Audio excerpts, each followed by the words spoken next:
vem comigo e relembra.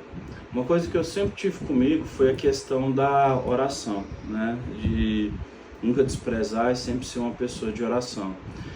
O problema é que a gente vem de certas igrejas em que as pessoas usam a oração de forma errada, de uma forma histriônica, de uma forma exagerada. Eles colocam a oração como se fosse algo muito estranho, né? Parece realmente, tem alguns lugares que realmente parece um hospício, né? Um vale de pessoas com algum tipo de deficiência mental.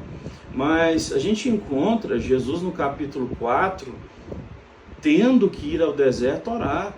Depois de ser batizado por João, o Espírito o levou para a oração. Acontece o seguinte, eu fui de uma igreja em que se dava muita oração, muita ênfase à oração, pouca ênfase ao estudo.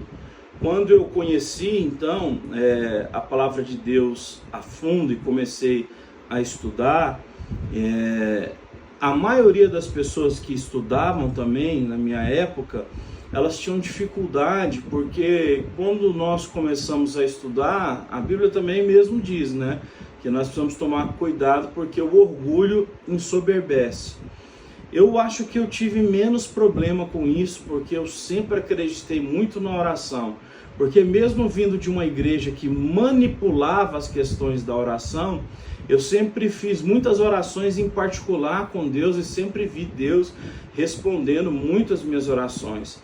Então, quando eu me tornei um reformado, um teólogo reformado, que, por assim dizer, é uma pessoa que se debruça sobre a Bíblia com mais esmero, com mais cuidado, sabe? Literalmente a gente vai para as Escrituras, né?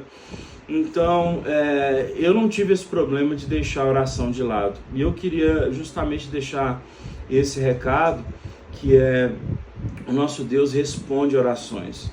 O nosso Deus, ele intervém quando existem orações. Eu já ouvi muitas perguntas como, por exemplo, se Deus conhece todas as coisas, como a Bíblia diz que conhece, por que orar? Se já está tudo determinado por Deus, por que nós devemos orar? A verdade é que nós não sabemos o que está determinado por Deus. Nós sabemos que tudo está determinado, mas não o que. Nós sabemos que Deus sabe todas as pessoas que serão salvas, mas nós não sabemos. E é por isso que nós pregamos para todas as pessoas. Então, as perguntas são feitas de forma errada. Então, as pessoas elas dizem assim, como Deus não pode salvar uma pessoa? A pessoa vai querer ser salva e Deus não vai salvar? Não. Uma pessoa que vai querer ser salva, o Espírito Santo já ministrou no coração dela a regeneração e ela só quer Cristo porque o próprio Cristo é que converteu o coração dela. Por isso a Bíblia diz que é o Espírito Santo que convence do pecado, da justiça e do juízo. João 16, verso 8, e a Bíblia diz que Deus é quem nos dá a fé, Efésios capítulo 2, no versículo 8. Então, isso é muito importante, porque eu oro, porque eu acredito num Deus que faz coisas sobrenaturais, e eu não sei quais coisas ele vai fazer. Eu tenho a palavra dele diante de mim, e eu vou orar em cima da palavra, como Jesus nos ensinou a orar, dentro da palavra, no nome dele, mas eu vou estar sempre insistente em oração.